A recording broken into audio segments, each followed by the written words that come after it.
Hello there YouTube, I am Wheelchair21 and on today's rolling review we are looking at the Bandai Tamashii Nations S.H.Figuarts for both Ultraman Rosso Flame and Ultraman Blu Aqua from the current Ultraman series, or from the recent Ultraman series, Rube. Now, their box arts are actually pretty incredible for the fact that because one's Flame and the other one's Aqua, they have a actual fiery box look or a liquid box look.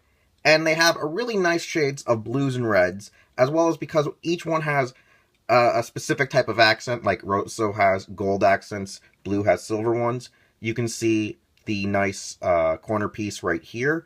Then, like most of the new generation Heroes boxes, they actually show the figure on the side of the boxes, which I really do like. I like how each character from, like, Ginga to now, even though there isn't a Ginga release, but most likely there will be, or should I say 0 to now, they have it that, like, each of them has their profile of the figure on the side rather than on the front where it's just the suit. And then on the back we have just typical basic Tamashii brand promotional art where you see them doing their poses and sort of what accessories they come with. Then with the first of our interiors, Rosso features the base body in the centerpiece with his 4 pairs of optional hands down below. Now, because he uses the Rube Slugger in its dual blades format, it comes I guess you would say disjointed or not connected in the actual packaging, where the top part of the blade that reads the crystal is on your right-hand side, and on your upper left-hand side is the bottom blade edge area, as well as your optional color piece. Whereas his brother, in a moment, will have a very similar style box. As mentioned, Blue's is practically the same, where his body is in the center, his limbs are on the bottom, or his hands are on the bottom, and his full slugger, since he uses it as one single piece, is on the right. The color timer kind of flops and flips around inside the packaging, so it's just facing down right now. However, you know, once you take it out, you can try to wedge it back in there the right way. It's not really a big deal, but like I said, they have a very similar standard style of packaging for both of them. Now, I forgot to mention when looking at the boxes, they have 2 nice golden stickers that highlight the fact that they come with these bonus Tamashii stage effects for the first round pre-order bonuses. Now, the thing is, they're just the base stage to the overall stand that a Tamashii would have, where they do have the ports to plug into and have the arm to display your figures. Now, Rosso comes with the flame plate, and he also comes with the wind plate, whereas Blue comes with Aqua, as expected, and the ground plate. Now, because they are just the base plates themselves, they don't really add too much to the figures except basic displayability. However, if they had the full arm and extension, you probably could get a little bit more out of these added bonuses. So, honestly, they don't really hurt nor help the figure. Also, I discovered that Rosso comes with this nice little booklet that promotes the release of our Figuarts. On the front end, we actually have Rosso and Blue. On the back, we actually have Zero and Belial. And on the inside of the little pamphlet, we have the fact that it shows our other versions, like Wind Blue, Ground Rosso, and regular Blue himself, as well as it promotes the release of, well, Rube, but, you know, P-Bandai release. Damn it. Damn it all to hell. Anyways, we now come to the actual portion where we'll be looking at our figures, and one thing I gotta say is I really do like the fact that Rosso and Blue are, you know, very similar but yet different, and I also noticed the fact that Rosso comes in package with open hands rather than the normal closed fist hands like Blue does. Now, one thing I will say is, like I said, while they have the similar base body sculpt and design, I do prefer Blue's overall head more than I do Rosso's 2 little points here. Like, to me, I find this really weird. I know the joke is they kind of look like cat ears, whereas he has the more typical Ultraman pointed head and style, whereas this one over here just looks so weird, so abstract, and so different. However, I do like the color scheme of the red and gold more than the blue and silver, and there's also the little tints of orange, just because he's supposed to be a hot rodding, flaming kind of guy. Not flaming in the flamboyant way, but flaming in the style of how you like your sports cars. Yeah, that's gonna get memed. Alright, anyways, one thing I do like is really the base silver and black trimming. It kind of reminds me of Evil Tiga in some regards, even though these characters have nothing to necessarily or entirely do with Tiga, I think, except for their wind form is Tiga? I can't recall at this moment. I do like the actual style of the embroidery, or I guess you would say the sculpting for the chest and the color timer. I do like the overall reds and the matte finishes used for the, I guess you would say, leg portion and the forearm guards. With Rosso, he actually only has one bladed area on his forearms. They're very Batman-like when I think about it now. And I do love the gold accents on his pectoral area, his shoulder area, and on his back region. Honestly, these kind of look like almost like Iron Man-like thrusters that you would see on the back of his Iron Man marks. And it also makes me think like wings maybe could sprout out of the back. I like the actual like racing like fin on the back of his I guess you would say spine to his neck. One thing I do like about the head is just the immense detail put into it. You can see a nice silver finish, red metallics, and a bit of just a base orange. Like the orange doesn't stand out too much as a metallic finish, but there is a bit of like gold embroidery within the actual like eyebrow area, so it looks really nice. I do like that style. One thing I want to point out is that the heads now have a full motion to fully extend back and down. I don't know if this is a feature that was just added to these, but they have like a Revoltech like head and neck joint now. I don't think any other Ultraman figure art has had that ability thus far, but I could be wrong and just not discovered it yet. As for the points of articulation, they're pretty standard to your figure arts by now. You have your hips, you have your thighs, you have your knee, you have your foot and ankle, you have your toe joint, and likewise on the opposite foot. In the shoulder, though, you actually have an extra joint here. There's like an actual thing that's kind of Marvel Legends-y / Ultra Act / Sentai figure art with how the actual shoulder moves and glides. I think some of the other Ultraman figure arts have it, but I can't recall at this moment. You have their shoulder pads, which are, I think, just on basic ball joints this time. There's no real hinge on these. You have your double jointed elbows, which don't usually want to double joint for me in the reviews.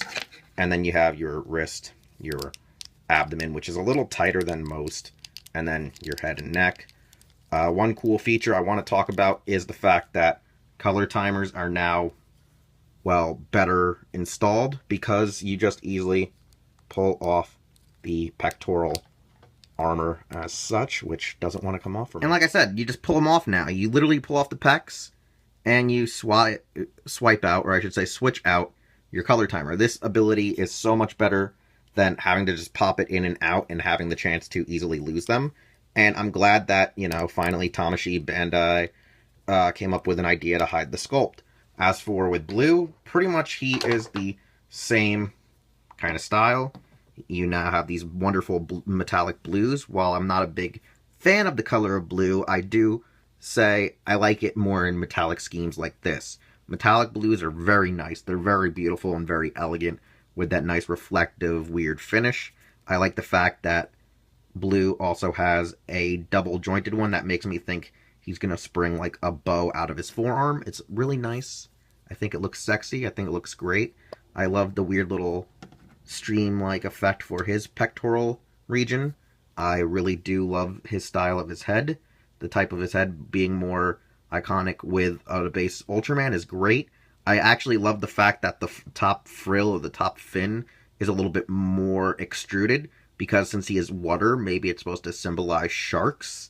And on top of that, it sort of makes me think of Way Big from, obviously, Ben 10, who is a reference to the Ultra franchise in general.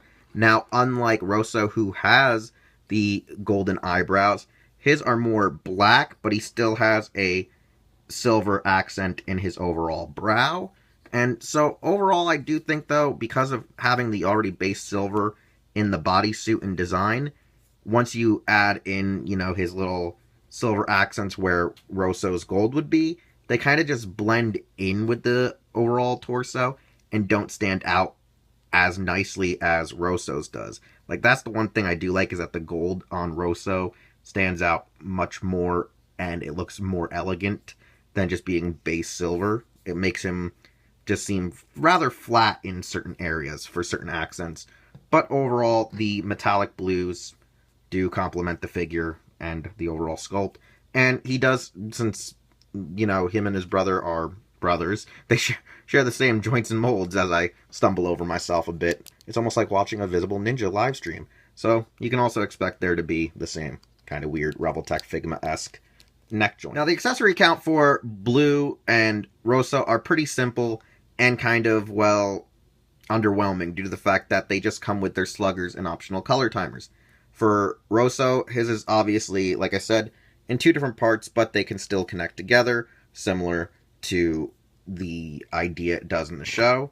They have nice little, I guess you would say, color finishes, like light accented airbrushed areas over the blades to show which one's which. There's a red here on Rosso's here, as well as this is the area where you would plug in your Rube crystals. And honestly, like I said, since Blue's is practically the same, his is just locked into place. You can still disconnect the parts easily, so they do pop in and out. His also features like a slight metal blue airbrush finish to signify it's his blade. I think that it's just underwhelming because we don't have any blast effects, and without having blast effects, it's kind of rather lackluster. So your accessory count is just a sword or 2 daggers. Nevertheless, we come to our final evaluation, and for my final evaluation, Bandai Tamashii Nations S.H.Figuarts Ultraman Rosso Flame and Ultraman Blu Aqua are actually nice figures to have if you're a die-hard Figuarts collector, Ultraman Figuarts collector, or just like these characters in general. I think the designs are actually fairly decent, and I've got warmer to them, specifically Rosso, who has the weird, in quotations, cat ears, whereas Blue always looked like a normal Ultraman. Honestly, I would have preferred if they were sold as a gift set together rather than individuals, due to the fact that they don't have a high accessory count. And it's kind of a pain in the ass, since other Ultramen usually do come with some accessories and their Spatium Ray, or their variant of the signature Ultraman attack. So it would have just been nice to have that. All you can do is just nakedly pose them in the form to shoot the blast, but not actually display it with it. Also, the first round pre-order bonus of having the actual Tamashii stages, while it's a nice thing to have, it's not necessarily helpful or hurting your product due to the fact that it kind of insinuates that you should go out and buy a ground form and a wind form, which isn't honestly necessary due to the fact that the ones that the two brothers use in tandem are actually P Bandai releases, whereas when they invert the powers are your retail release. It's a really weird marketing scheme that international fans won't entirely get behind, whereas in Japan it's more easier to afford and get them, so I can kind of see what they did there. However, with Bluefin Tamashii distributing these figures, I think we'll probably get just the base 4 over here, and I don't think that they'll actually come with the plates with their North American distribution, so you might want to go out and search it out at places like AmiAmi, HobbyLink Japan, and Hobby Search before they actually get confirmed here. One thing I gotta say is I would have been more in love with this show and series had it been officially licensed in simulcast, whereas having to wait for the fan subs kind of detoured me from the show altogether due to the fact the guys subbing it don't seem like they even want to finish the show, since we're only at like episode 12 or 16 the last time I checked. So diehard collectors will probably want this, but you do have the alternative with like the current Ultraman figures that are like the Ultra Change series, but now more evolved and more high stylized, similar to like Rider Kicks figures. So it's like you either get these or you either get that, or you get these and wait and hopefully get your hands on the P Bandai Rube Figuart so you can have both their base form and their final form. But I don't know, it's a more pick your poison. What do you like? What do you prefer more? Because honestly, while I do like having these figures, I just feel a little annoyed that they feel rather bare and rather naked, similar to recent Kamen Rider Figuarts. Anyways, though, if you like this review and you like Ultraman Rube, please leave a like, leave a comment, and subscribe if you already haven't. If you want to know about more future reviews from me, you can always usually check out Twitter or Instagram, since I usually kind of sometimes do sneak peeks at my hauls. And you can also check out my website, HeroClub.com, for future information on Tamashii products and other items. Nevertheless, I'm Wheelchair21, and I'll see you all next time with another rolling review and or Doyle's DVDs.